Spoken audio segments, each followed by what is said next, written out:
السلام علیکم دوستوں، میں آپ کو بتاؤں گا کہ لیکس ایوارڈ میں یاسر حسین نے سب کے سامنے اقرا عزیز سے منگنی کر لی۔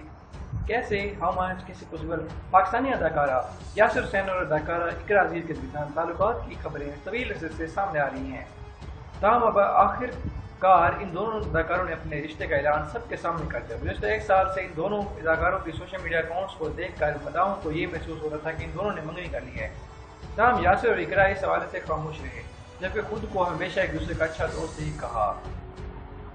یاسر حسین نے بھی وسیم بادامی کو دیے گئے انٹرویو میں اقرا کے حوالے سے پوچھے گئے سوال پر کہا تھا کہ وہ صرف ان کی اچھی دوست ہیں۔ تاہم گزشتہ روز کراچی میں منعقد ہوئے نیکسٹ اسٹائل ایوارڈز کے دوران یاسر حسین نے پوری دنیا کے سامنے اقرا عزیز کو شادی کی پیشکش کی، جبکہ ان کو انگوٹھی پہنا کر منگنی بھی کر لی، اور اسی دوران دونوں اداکار ڈیزائنر علی ذیشان کی جانب سے بنائے ایک جیسے جوڑوں میں نظر آئے، اور اقرا عزیز نے بھی شو کے دوران یاسر کو اپنی زندگی کی محبت قرار دیا تھا، جس کے بعد یاسر حسین نے بھی اقرا کو سب کے سامنے شادی کی پیشکش کی۔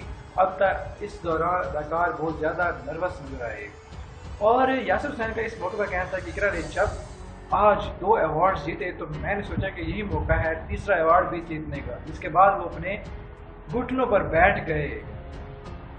اور پتہ چلو کہ بعد میں یاسر حسین نے اقرا کو انگوٹھی پہنائی اور ان کے بوسے لیے، تاہم سوشل میڈیا پر یاسر کی اس حرکت کو سخت تنقید کا نشانہ بنایا گیا۔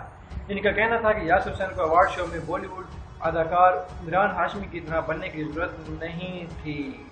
اب تک کئی مداحوں نے ان دونوں کے جوڑے کو خوب پسند کیا، جبکہ ان دونوں کی منگنی کی مبارکباد بھی دی، اور اس کے علاوہ جو بوس و کنار ہے، چما چمی والی کھیل ہیں، یہ تو فلم کے پردے کے پیچھے ہونے چاہیے۔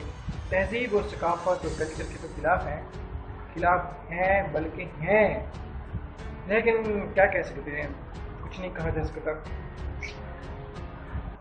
ان کی لائف ہے، لیکن لائف تو ان کی ہے، معاشرے میں بگاڑ تو پیدا نہیں کرنا چاہیے۔ ایسی فحش چیزیں معاشرے میں لانا اسلام کے خلاف ہے۔